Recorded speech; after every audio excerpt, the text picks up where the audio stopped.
Hi, I'm Lisa, and welcome to the Simply Healthy Kitchen. Today we're going to be making a delicious, simple, healthy, and tasty Margherita pizza with homemade pizza dough. Now, if you'd like to know how to make the pizza dough, you can find the recipe for that right up here. You ready to get started? Let's go.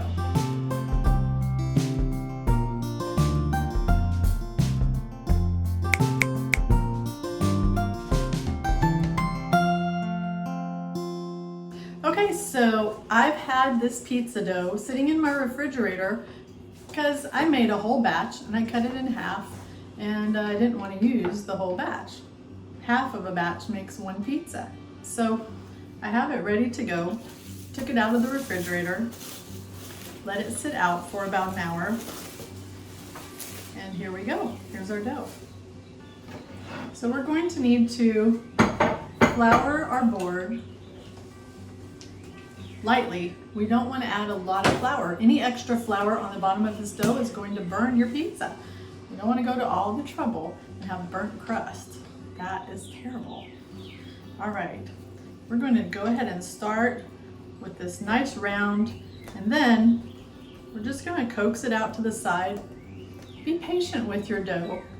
It looks like it's only going to amount to a small personal pan pizza, but that's not the case. Keep working with it, you'll get to a size of pizza that will serve 2 people. So I'm going to keep doing that. Keep a little bit of flour under my board so it doesn't stick.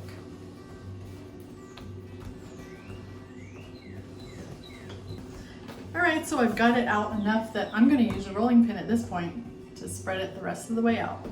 I'm going to put a little flour on your rolling pin so it doesn't stick to your dough.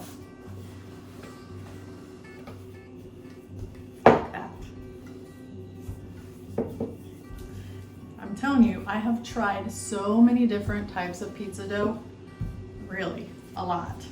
And this is by far my favorite dough. It really has never failed. It's always crispy on the bottom and the crust, and it's still tender.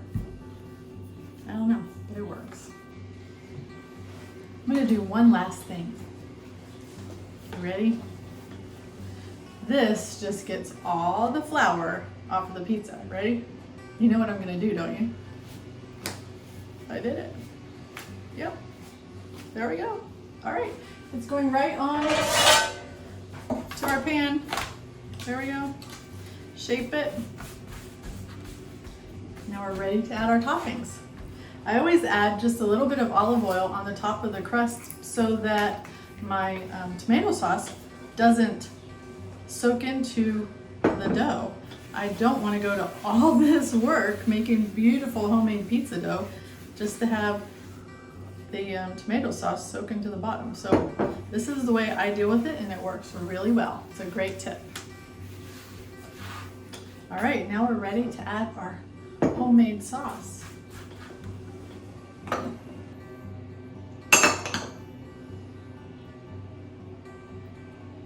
You don't want to load your pizza up too much with sauce for the same reason. You don't want that soggy crust.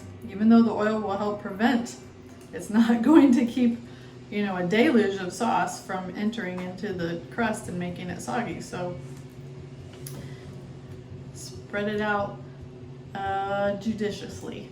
You can always dip your pizza in sauce or add extra when you're done. All right, we start there. Now we're going to add a little bit of Parmesan cheese that's finely grated right on top on this layer. The next thing we're going to add, this smells incredible. I love fresh basil. In fact, I picked this from my garden, but you can find it in the local supermarket in the produce department. I think that's an amazing thing that we can go find fresh herbs almost any time of the year.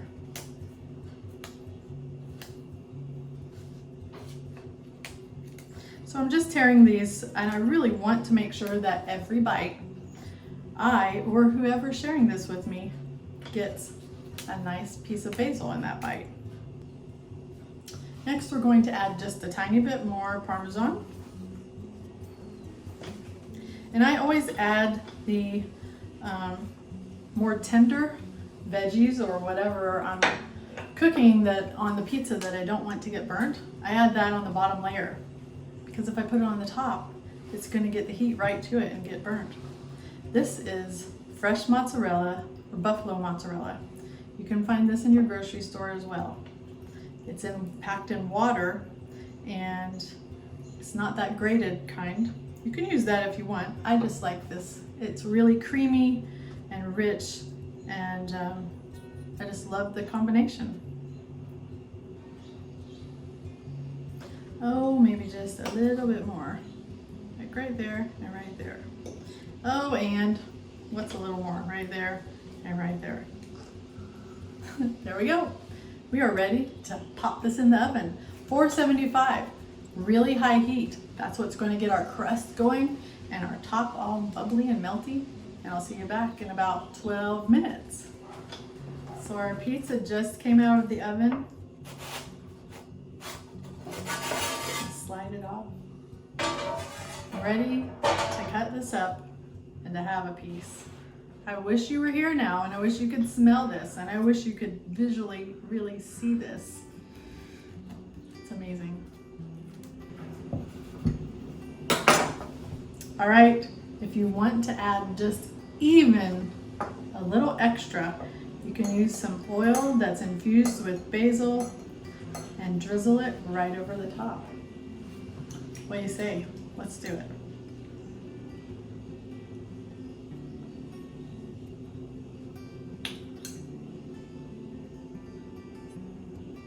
All right, no more playing around. Let's taste it. I want this piece right here. Ah, look at that. The crust is nice and brown, holds up to the toppings, and I'll tell you how it tastes. Mmm.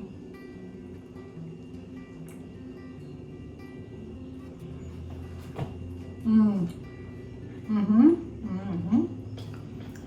Mm-hmm. I don't think I really need to say anything else. It's delicious.